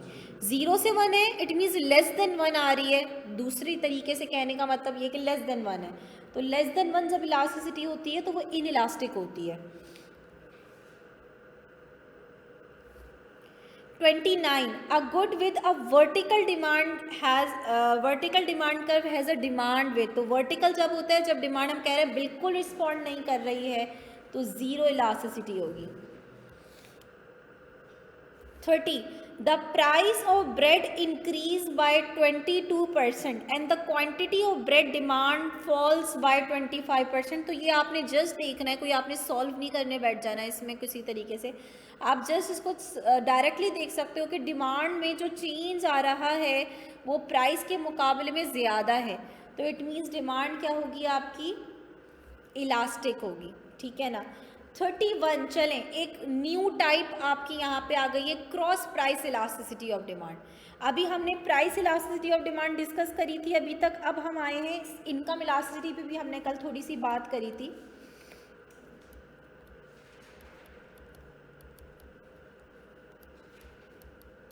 इनकम इलास्टिसिटी ऑफ डिमांड का फॉर्मूला क्या हो जाएगा, हमने कहा बस डिनोमिनेटर चेंज होगा, आप डिमांड पे ही इफेक्ट देख रहे हो लेकिन विद रिस्पेक्ट टू इनकम, कि इनकम के चेंज होने से डिमांड में कितना चेंज आ रहा है। अब यहाँ पे कुछ बातें क्विकली नोट कर लो ताकि आगे जो एमसीक्यूज हैं उनको इजीली सॉल्व कर सको। अगर हमारी इनकम बढ़ रही है तो इनकम बढ़ने से परचेजिंग पावर बढ़ती है, हम पहले से ज़्यादा अफोर्ड करने के जो है ना वो काबिल होते हैं। तो अगर इनकम बढ़ने से हम प्रोडक्ट की डिमांड भी बढ़ा रहे हैं या फिर हमारी इनकम गिर गई जिसकी वजह से हमने प्रोडक्ट की डिमांड भी कम कर दी, तो इट मीन्स के डायरेक्ट रिलेशन आ रहा है इनकम के साथ। तो आंसर क्या आना चाहिए, अगर दोनों इंक्रीज हो रहे हैं तो दोनों का आंसर पॉजिटिव आएगा, पॉजिटिव पॉजिटिव पॉजिटिव हो जाएगा। अगर दोनों डिक्रीज हो रहे हैं तो नेगेटिव नेगेटिव आएगा, नेगेटिव नेगेटिव पॉजिटिव हो जाएगा।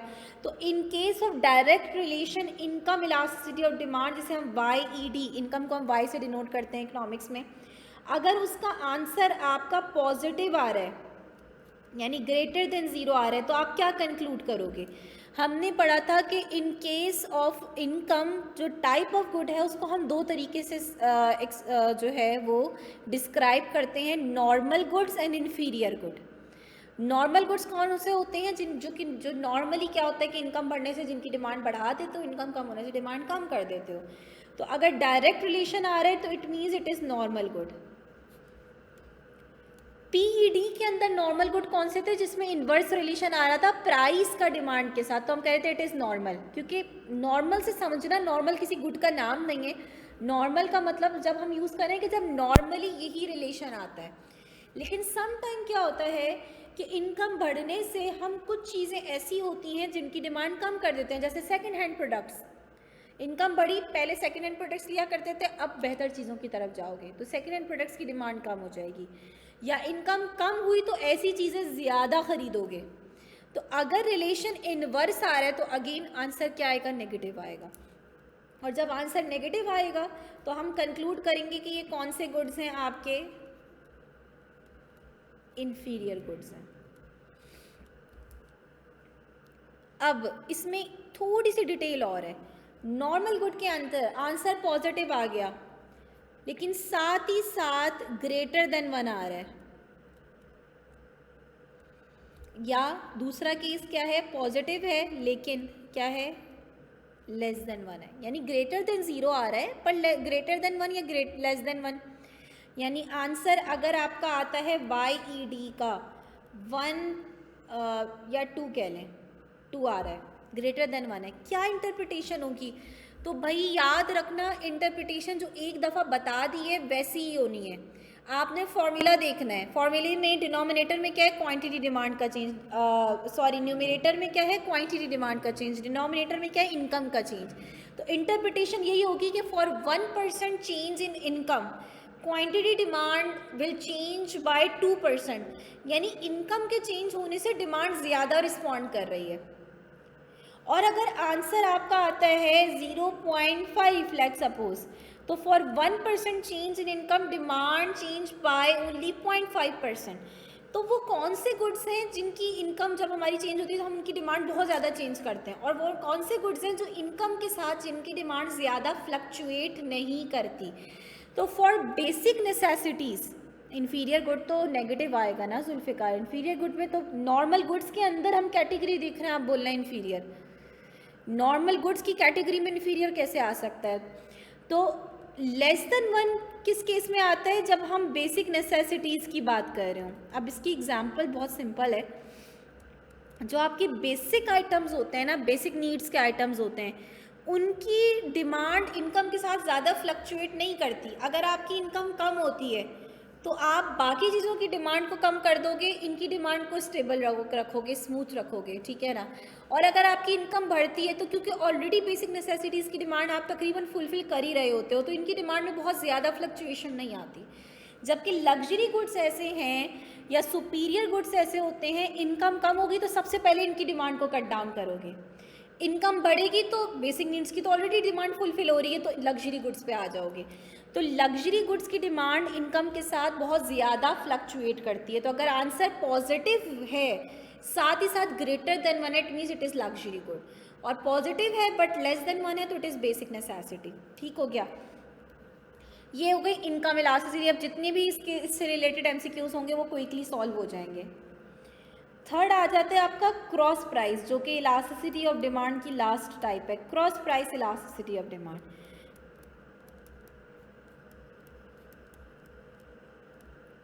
पूरा चैप्टर पढ़ा दिया मैंने आप लोगों को। XED cross elasticity of demand को X से शो करते हैं, ठीक है। इसका क्या होगा, अगेन आप क्वांटिटी डिमांड पे चेंज देख रहे हो किसी और कमोडिटी की प्राइस चेंज होने का, तो इसका फॉर्मूला बनेगा percentage change in quantity demand of good A with respect to percentage change in price of good B।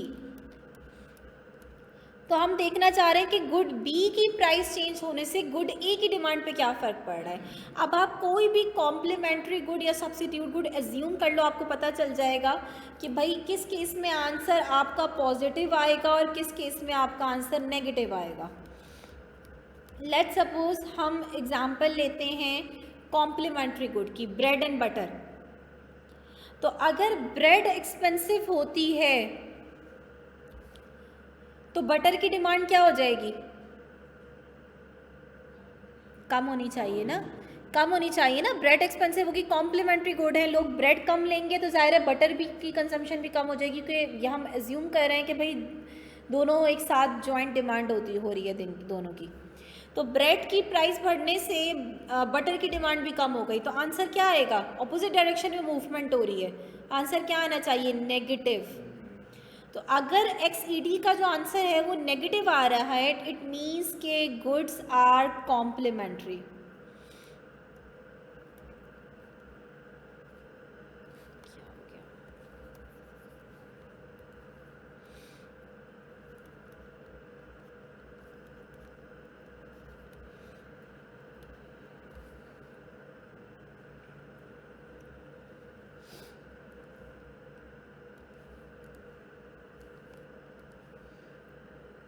अब कोई सब्स्टिट्यूट एज्यूम कर लो, फॉर एग्जांपल अगर इनड्राइव अपनी प्राइस बढ़ा देता है, अगर इनड्राइव अपने रेट्स बढ़ा देता है तो उससे येंगो की डिमांड पे क्या इफ़ेक्ट पड़ेगा, तो इनड्राइव की प्राइस बढ़ने से लोग शिफ्ट कर जाएंगे येंगो पे, तो उसकी डिमांड बढ़ जाएगी।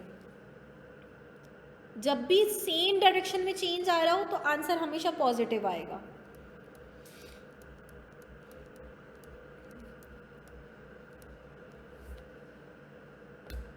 आ रही है बात सबको समझ में ना, ठीक है। तो अगेन अब इससे रिलेटेड भी क्वेश्चन सारे सॉल्व हो जाएंगे। आ जाते हैं अब MCQs पे। चलें 31, if cross elasticity of demand between good X and good Y is negative then X and Y are complements. अब ये सोच के जो है ना इसको सॉल्व करते रहिएगा। Bread and butter have, again complementary goods हैं, तो आंसर क्या आएगा, नेगेटिव आएगा, क्योंकि एक की प्राइस बढ़ेगी तो दूसरे की डिमांड भी कम हो जाएगी।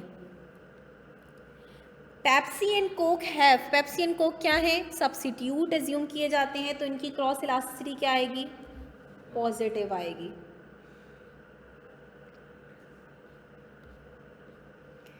Income elasticity of demand for an inferior good, inferior goods में क्या होता है, इनकम बढ़ने से डिमांड कम हो जाती है, ऑपोजिट डायरेक्शन में मूवमेंट होती है, तो आंसर नेगेटिव आएगा। 35, if the quantity demand of beef increased by 5% when the price of chicken increased by 20%, chicken and beef दोनों कौन है, क्या है, सब्स्टिट्यूट हैं, तो दोनों की डायरेक्शन सेम है ना, एक की डिमांड बढ़ रही है दूसरे की प्राइस बढ़ने की वजह से, तो एक तो आंसर पॉजिटिव आएगा, दूसरा 0.25 आ रहा है। तो बहुत इजीली ये है आसान न्यूमेरिकल्स, ये थोड़े से आना बेहतर है कि चलो ये तो क्विकली सॉल्व हो जाएंगे। 36 if a rise in the price of good one decrease the quantity of good two demanded, it means सबसे पहले आप देखोगे कि बना क्या, कॉम्प्लीमेंट्री बना, कि एक एक्सपेंसिव होने की वजह से लोग दूसरे की डिमांड भी कम कर रहे हैं। तो कॉम्प्लीमेंट्री गुड में क्रॉस इलास्टिसिटी की बात आती है, और क्रॉस इलास्टिसिटी क्या होगी, नेगेटिव होगी। 37 the income elasticity of demand is high for luxuries, अभी बात करी थी ना कि ज़्यादा रिस्पॉन्सिवनेस होगी इन case of luxury good, income change होने से डिमांड ज़्यादा रिस्पॉन्ड करेगी। और जो फूड है, शेल्टर है, क्लोथिंग है, यूजुअली बेसिक नेसेसिटीज़ में आएंगे, तो इनकी इलास्टिसिटी, इनकम इलास्टिसिटी लो होगी। अब हम अपनी डायमेंशन चेंज करके थोड़ा सा इलास्टिसिटी ऑफ सप्लाई की तरफ आ रहे हैं। इलास्टिसिटी ऑफ डिमांड बहुत हमने डिस्कस कर लिया है। Dash measures responsiveness of supply to a change in its price. तो देखो जिस तरीके से इलास्टिसिटी ऑफ डिमांड है, बिल्कुल वैसे ही आपका प्राइस इलास्टिसिटी ऑफ सप्लाई का भी कॉन्सेप्ट आ जाता है। और प्राइस इलास्टिसिटी ऑफ सप्लाई के अंदर जस्ट न्यूमरेटर के अंदर अब आप डिमांड के बजाय सप्लाई लिख रहे होगे, percentage change in quantity supply due to percentage change in price. अब आप रिस्पॉन्सिवनेस चेक कर रहे हो क्वांटिटी सप्लाई की विद रिस्पेक्ट टू प्राइस। अब आप प्रोड्यूसर के रिस्पेक्ट से बात कर रहे हो,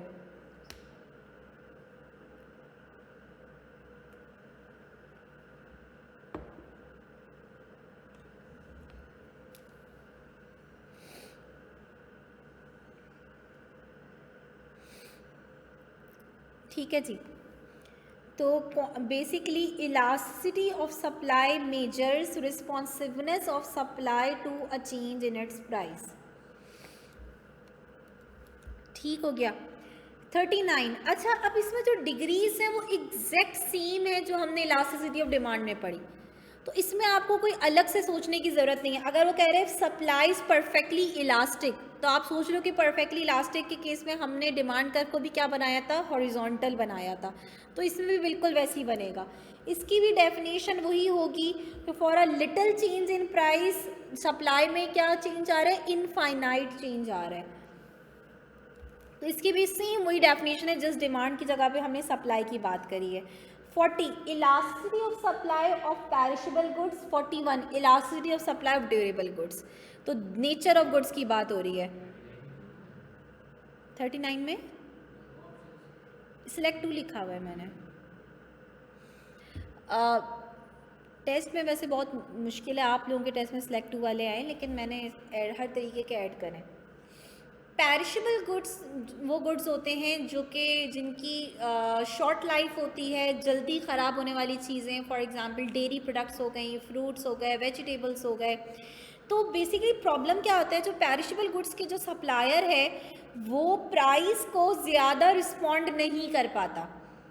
फॉर एग्ज़ाम्पल किस तरीके से, अब भाई एक बंदा है जो वेजिटेबल कोई बेच रहा है, ठीक है, अगर उसकी प्राइस मार्केट में बढ़ जाती है तो क्योंकि वो उसने स्टोर नहीं किया हुआ, स्टोर नहीं कर सकते ना पेरिशेबल गुड्स को ज़्यादा टाइम के लिए, तो अगर तो उसने स्टोर किया हुआ होता तो वो क्या करता, हाई प्राइस को देखते हुए कोशिश करता ज़्यादा सप्लाई करे और स्टोर की हुई जो चीज़ है उसको मार्केट में सप्लाई कर दे।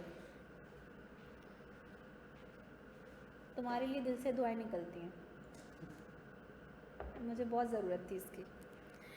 अच्छा, तो पैरिशेबल गुड्स में क्योंकि आपने स्टोर नहीं किया हुआ तो प्राइस जब बढ़ेगी आप चाहते हुए भी सप्लाई नहीं बढ़ा सकते, रिस्पॉन्ड नहीं कर पा रहे हो आप ज़्यादा।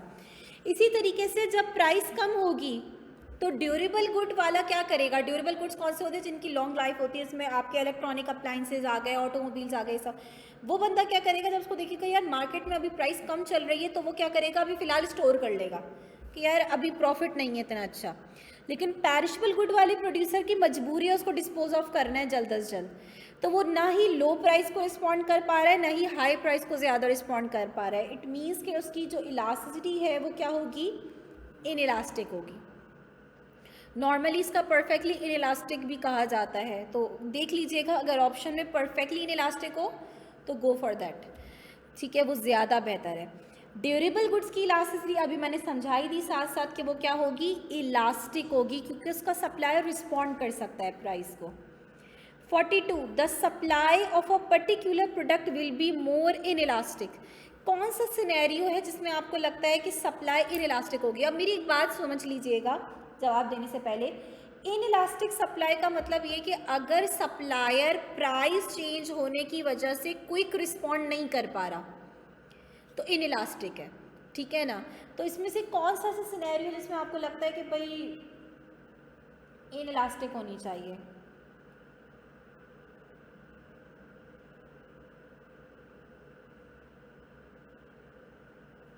इसके चारों ऑप्शंस पे बात करेंगे हम, पहले आप लोग आंसर बता दें। सही है,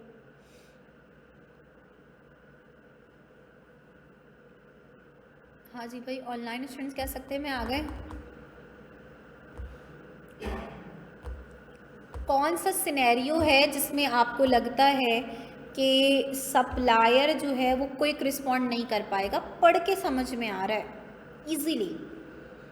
चलो चारों सिनेरियो पे बात करते हैं, अगर आप लोगों को ये चीज़ क्लियर नहीं हो पा रही है। ये डिटर्मिनेंट्स के अंदर आ जाएंगे, ये चारों क्लियर होने से डिटर्मिनेंट्स ऑफ सप्लाई क्लियर हो जाएंगे आपके। पहला option, the longer it takes to produce the good, यानी प्रोडक्शन टाइम जितना ज़्यादा लंबा होगा उतना टाइम लगेगा ना आपको सप्लाई बढ़ाने में।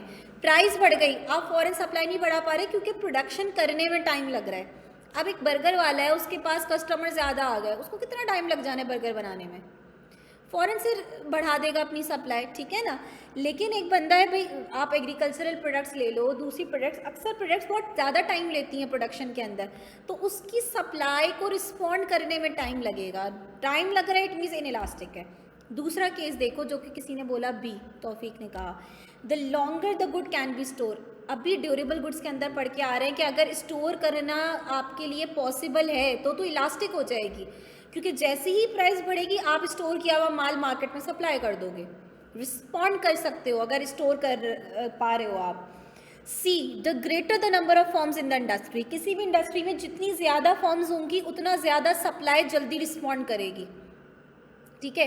ज़रा सी प्राइस चेंज हुई क्योंकि फॉर्म्स इतनी सारी हैं, सब ने सप्लाई बढ़ा दी, रिस्पॉन्सिवनेस ज़्यादा होगी सप्लाई की। अगेन सी सिनेरियो भी इलास्टिक का है। D the greater the amount of spare capacity in the industry, इस बात को समझिएगा। स्पेयर कैपेसिटी का क्या मतलब है? मेरे पास एक मशीन है जो कि 100 यूनिट्स बना सकती है, उसकी फुल कैपेसिटी है कि वो 100 यूनिट्स बना सकती है, इस वक्त वो सिर्फ 50 यूनिट बना रही है, स्पेयर कैपेसिटी है उसमें, बची हुई है ना अभी कैपेसिटी। तो अगर मेरी डिमांड बढ़ेगी तो बग़ैर किसी नई मशीन लाए के, बग़ैर किसी कॉस्ट बढ़ाए, मैं क्या करूँगी, उसी मशीन को यूज़ करके क्विक अपनी सप्लाई बढ़ा दूँगी। तो अगर स्पेयर कैपेसिटी है तो सप्लाई इमीडिएट रिस्पॉन्ड करेगी।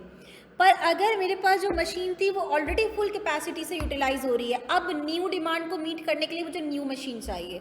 और ये आगे इकोनॉमिक्स में आप इस बात को समझोगे कि मशीनरी जो कैपिटल है, लैंड है, उसको शॉर्ट रन में चेंज करना पॉसिबल नहीं होता।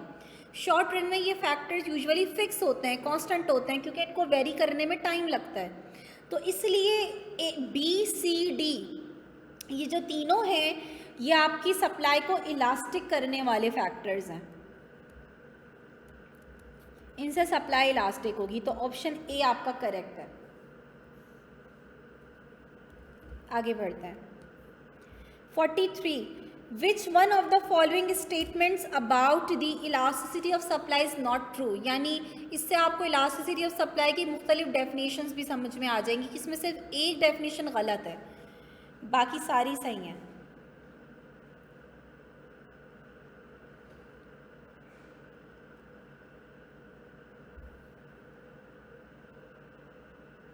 ऑप्शन भी तो सबको ही पता होगा कि करेक्ट ही है, ठीक है ना। अब बात करते हैं ए क्या है। It tends to vary with time, ये अभी मैंने बात भी करी थोड़ी सी कि इकोनॉमिस्ट जो हैं वो टाइम को दो उसमें पीरियड्स में डिवाइड करते हैं, short run and long run. कहते हैं शॉर्ट रन एक ऐसा टाइम पीरियड है जिसमें जो फैक्टर ऑफ प्रोडक्शन है उन वो सारे आप वेरी नहीं कर सकते। रीज़न क्या है? शॉर्ट रन में अगर मुझे अपनी प्रोडक्शन बढ़ानी है तो मैं अपना कैपिटल नहीं वेरी कर सकती, अपनी लैंड नहीं वेरी कर सकती, क्योंकि ये इसके लिए अच्छा खासा आपको फाइनेंस रिक्वायर्ड होता है और इसके लिए आपको टाइम लगता है। ज़्यादा से ज़्यादा मैं अपनी प्रोडक्शन बढ़ाने के लिए शॉर्ट रन में क्या कर सकती हूँ, अपने लेबर बढ़ा दिए मैंने, या थोड़ी सी अपनी प्रोडक्शन टेक्निक चेंज कर ली, सही है ना। तो शॉर्ट रन में अगर आप सप्लाई बढ़ाओगे तो सप्लाई इतनी ज़्यादा नहीं बढ़ा पाओगे, इट मीन्स शॉर्ट रन में सप्लाई इनइलास्टिक होती है। लॉन्ग रन में एक ऐसा टाइम पीरियड है जिसकी कोई वो नहीं है कि भाई लॉन्ग रन 1 महीने में आप लॉन्ग रन में आ जाओगे, नहीं, ये डिपेंड करता है दैट टाइम पीरियड जिसमें आप सारे फैक्टर को वेरी कर सकते हो, ठीक है ना, जिसमें सारे फैक्टर्स को वेरी करना आपके लिए पॉसिबल है, वो टाइम लॉन्ग रन कहलाएगा। तो लॉन्ग रन में सप्लाई बहुत ज़्यादा रिस्पॉन्ड करती है क्योंकि सारे फैक्टर्स को चेंज करके आप सप्लाई बढ़ा रहे होते हो। तो elasticity of supply very with time, सही स्टेटमेंट है, ये रॉन्ग नहीं है। सेकंड हमें ऑलरेडी पता है। तो फोर्थ क्या कह रहे हैं, it tends to be higher for manufactured good than for primary product. ये बिल्कुल वही बात है जैसे अभी हमने पेरिशेबल और ड्यूरेबल में करी कि पेरिशेबल गुड्स की इलास्टिसिटी क्या होती है, लो होती है, ड्यूरेबल गुड्स की हाई होती है। तो मैन्युफैक्चर्ड गुड्स यूजुअली ड्यूरेबल ही होता है।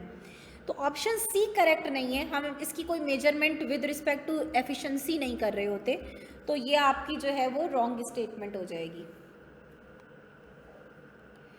44 सप्लाई के रिस्पेक्ट से तो अभी भी बता दिया कि लॉन्ग रन में सप्लाई क्या होती है, इलास्टिक, क्योंकि लॉन्ग रन में सारे फैक्टर्स वेरिएबल होते हैं, लैंड, लेबर, कैपिटल, एंट्रोपी, जितने भी आपने फैक्टर्स पढ़े।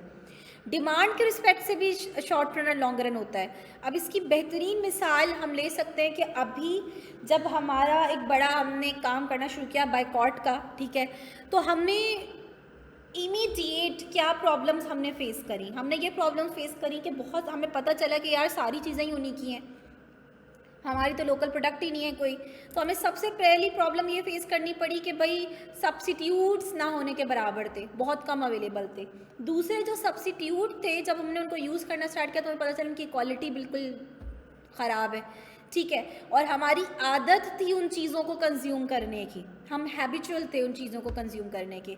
तो शॉर्ट रन के अंदर अपनी हैबिट चेंज करने में, और शॉर्ट रन में हो सकता है न्यू सब्सिट्यूट्स मार्केट में अवेलेबल नहीं हो, जिसकी वजह से शॉर्ट रन में डिमांड बहुत ज़्यादा रिस्पॉन्ड नहीं कर पाती। लॉन्ग रन में क्या होता है, हम अपनी हमने कोशिश करी, हम अपनी लाइफ स्टाइल चेंज करें, ठीक है, हम सब्सिट्यूट्स नए हमें मार्केट में दिखना स्टार्ट हुए, जिसकी वजह से लॉन्ग रन में सप्लाई में ज़्यादा चेंज आया। तो लॉन्ग रन में याद रखिएगा कि डिमांड और सप्लाई दोनों लॉन्ग रन में क्या हो जाती हैं, इलास्टिक हो जाती हैं, शॉर्ट रन में इनइलास्टिक होती हैं। ये एक और इम्पॉर्टेंट फैक्टर है जो हमने यहाँ पे क्लियर करा। अच्छा 45 मैं नहीं बताऊँगी, खुद बता दो, क्योंकि 45, 46 आसान है, 47 भी आसान है, तो कोई क्लीन के आंसर दे दो। सबसे पहले 45 बताओ आंसर क्या होगा।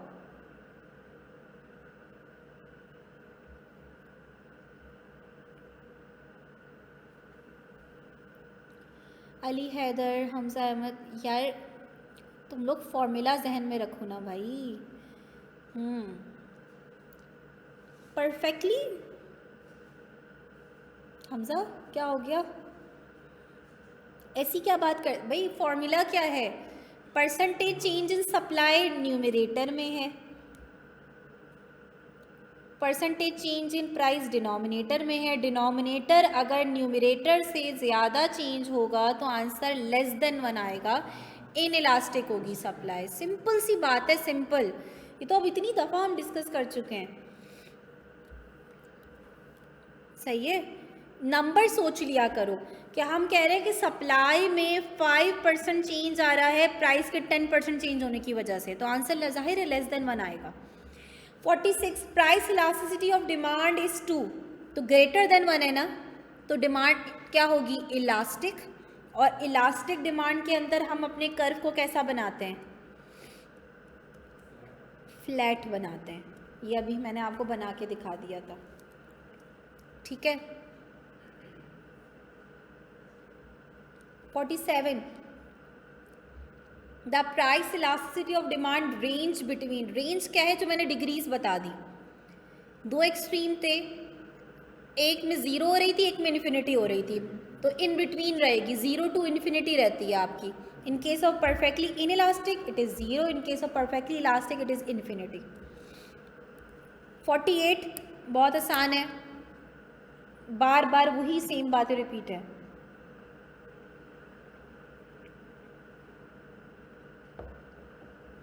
कौन सी स्टेटमेंट ठीक है भाई? ए गलत है, बी गलत है, सी गलत है, डी सही है। इन case of zero it becomes vertical, it in case of 1 वो वर्टिकल हॉरिजॉन्टल नहीं होगा, 45 डिग्री बन रही होगी। ठीक है, अब ये 49 में एक थोड़ी सी न्यू डायमेंशन है। 49 को मैं थोड़ा सा अभी छोड़ के मैं देख लेती हूँ, अगर बाकी आसान है। हाँ, तो पहले इन 3 को कर लेते हैं, 49 पे मैं थोड़ा सा टाइम लूँगी। 50 कह रहे हैं इन case of life saving medicine the elasticity of demand will be. तो मैंने बताया था लाइफ सेविंग मेडिसिन के केस में डिमांड बिल्कुल रिस्पॉन्ड करती प्राइस को, क्योंकि जो चीज़ आपने आपकी ज़िंदगी के लिए ज़रूरी है वो तो आपने करनी ही करनी कंज्यूम है, तो उस केस में परफेक्टली इन इलास्टिक हो जाती है demand. 51 which type of good tends to have elastic demand. तो बेसिक नेसेसिटीज़ की डिमांड क्या होती है? इन इलास्टिक, रिस्पॉन्ड नहीं करते आप इतना ज़्यादा प्राइस को। लग्जरीज़ की डिमांड क्या होती है आपकी? इलास्टिक होती है। तो एसोसिएटेड हैं दोनों ना। अच्छा, अब ज़रा आते हैं 49 पर। 49 एक मेथड है, आपको याद होगा कि कल मैंने लिखवाया था कि measurement of elasticity of demand जो है उसके 3 मेथड्स हैं, परसेंटेज मेथड, टोटल रेवेन्यू और एक्सपेंडिचर मेथड, और तीसरा मेथड आपका कहलाता है जियोमेट्रिक मेथड। इसका भी मैंने कहा कि चलो एक MCQ ऐड कर दूं ताकि कोई एरिया मिस ना हो जाए कहीं। जियोमेट्रिक मेथड नाम से शायद आपको पता लग रहा हो कि उसमें ग्राफिकली हम इलास्टिसिटी ऑफ डिमांड को मेजर कर रहे होते हैं, और ग्राफ के अंदर जाहिर है थोड़ा ग्राफ के रिस्पेक्ट से फॉर्मूला चेंज हो जाता है।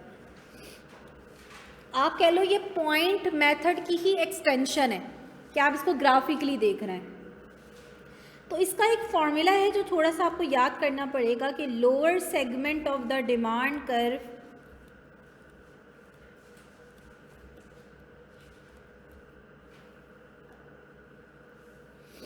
अगर आप में से कुछ स्टूडेंट्स रिकॉर्डिंग भी देखते हैं तो रिकॉर्डिंग देखकर शायद ही कोई ऐसी बात हो जो मैंने इस क्लास में करी हो और वो काम की ना हो आपके लिए।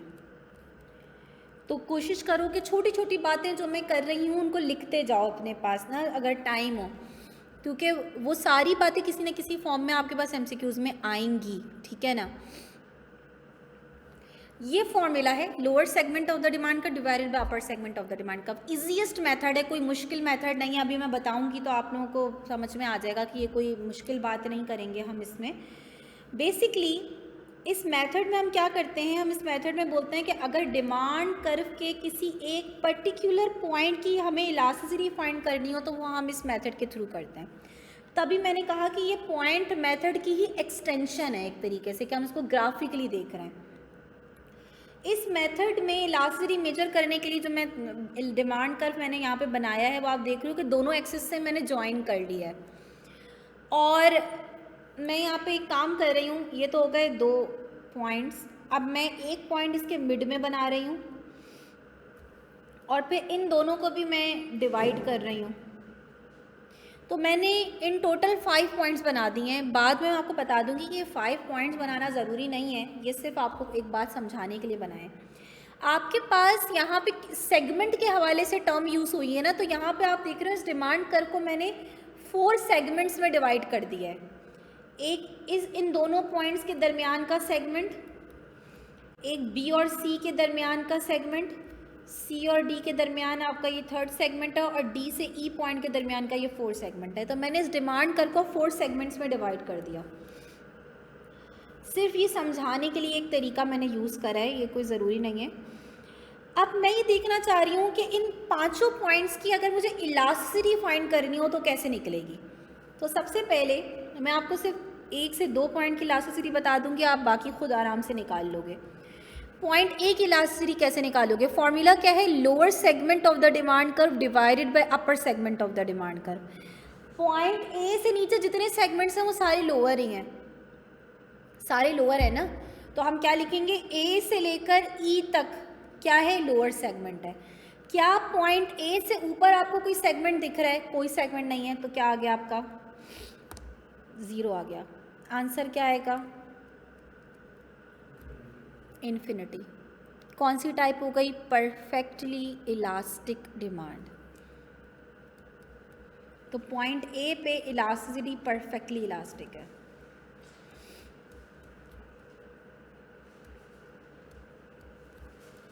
दो निकाल के बता रही हूँ, बाकी आप खुद से कोशिश करिएगा। पॉइंट बी लोअर सेगमेंट क्या है, from point B to E lower segment है, from point B to A upper segment है। बी टू ई कितने सेगमेंट्स आ रहे हैं, 1 2 3। अपर सेगमेंट कौन सा है, बी से ए का, सिर्फ एक। आंसर क्या आ रहा है, ग्रेटर देन 1, इलास्टिक डिमांड। अब आप समझ जाओगे कि अगर सी है, सी पॉइंट है, तो सी मिड में, और दोनों अब लोअर और अपर सेगमेंट सी पे क्या आ जाएंगे, बराबर आ जाएंगे, तो यूनिटरी इलास्टिक डिमांड होगी।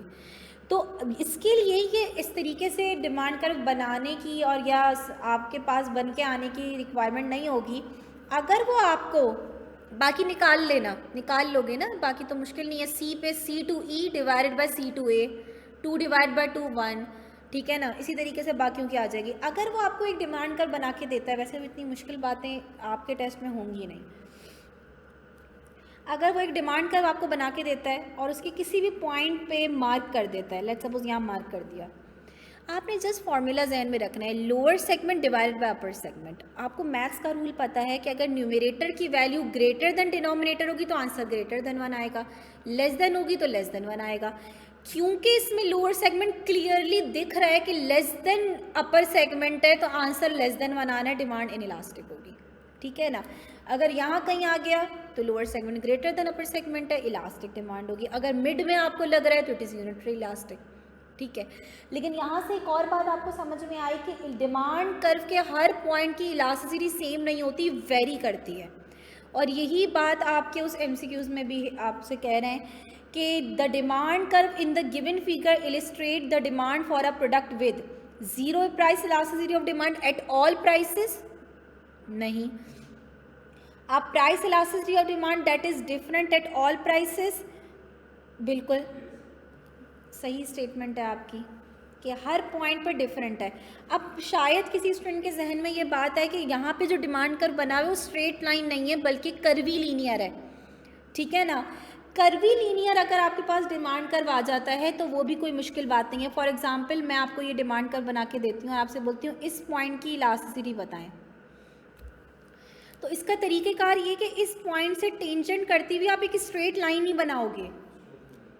हाँ, इस पॉइंट से टेंजेंट करती हुई आप एक स्ट्रेट लाइन ही बनाओगे। जो इस स्ट्रेट लाइन की इलास्टिसिटी दिख रही है वही इस पॉइंट की इलास्टिसिटी है। तो इसमें भी आपको दिख रहा है lower segment is less than upper segment in elastic है, ठीक है।